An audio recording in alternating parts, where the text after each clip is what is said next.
రామాయణంలో సీతమ్మ ఒక కథ చెప్తుంది. అందులో అంటుంది, ఒకానొక చెట్టు మీద ఒక భల్లూకం పడుకుని ఉంది. ఆ చెట్టు పక్క నుంచి ఒక మనిషి వెడుతున్నాడు.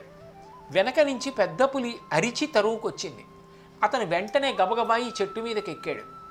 పైన భల్లూకం ఉంది.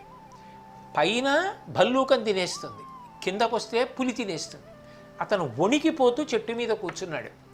పులి అంది, ఓ భల్లూకమా, నువ్వు నేను జంతువులం, క్రూర మృగాలం, వీడు మనిషి, వీడిని నమ్మకు, కిందకి తోసేయి, వాడిని తిని వెళ్ళిపోతాను, నువ్వు కిందకి దిగి వెళ్ళిపోంది. అంటే భల్లూకం అంది, వాడు తెలిసో తెలియకో నేనున్న చెట్టు మీదకి వచ్చాడు, అంటే నా ఇంటికి వచ్చాడు, రక్షించడం నా కర్తవ్యం, నేను కిందకి తొయ్యనంది. కొంతసేపు అయిపోయిన తర్వాత ఈ మనిషి బడలిపోయి భల్లూకం ఒళ్ళో తలపెట్టుకు పడుకున్నాడు. పెద్ద పులంది, వాడు మనిషి నిద్ర లేచిన తర్వాత వాడు ఎంత దారుణంగానైనా ఆలోచిస్తాడు తెలివితేటలతో. అందుకని వద్దు, కిందకి తోసేయి, తిని వెళ్ళిపోతానంది పులి. నేను తొయ్యనంది భల్లూకం. కొంతసేపు అయిపోయిన తర్వాత మనిషి నిద్ర లేచాడు. భల్లూకం, నాకు నిద్ర వస్తోంది, నేను నీ ఒళ్ళో తలపెట్టుకు పడుకుంటానంది. సరే పడుకోమన్నాడు మనిషి. భల్లూకం మనిషి ఒళ్ళో తలపెట్టుకు పడుకుంది.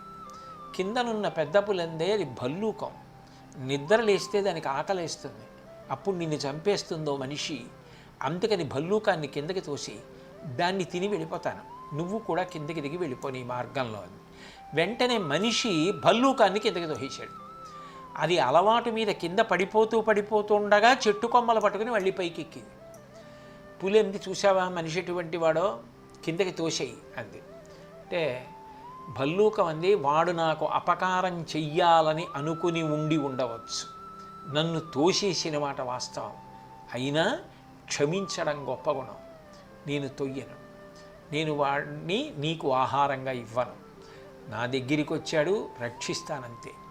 సీతమ్మంది ఈ కథ చెప్పి, ఒక భల్లూకం అంత మర్యాద పాటించింది, అపకారం చేసిన వాడికి ఉపకారం చేయడానికి ముందుకొచ్చింది, నేను చెయ్యొద్దా అని అడిగింది రామాయణంలో. అంటే మనిషి అని ఎప్పుడు అనిపించుకుంటారంటే, అపకారం చేసిన వాడికి కూడా ఉపకారం చేయడానికి ఎవరు సిద్ధపడతారో వారు చాలా చాలా గొప్పవారు. అటువంటి క్షమాగుణం, అటువంటి ప్రేమ గుణం నేర్చుకోవాలి.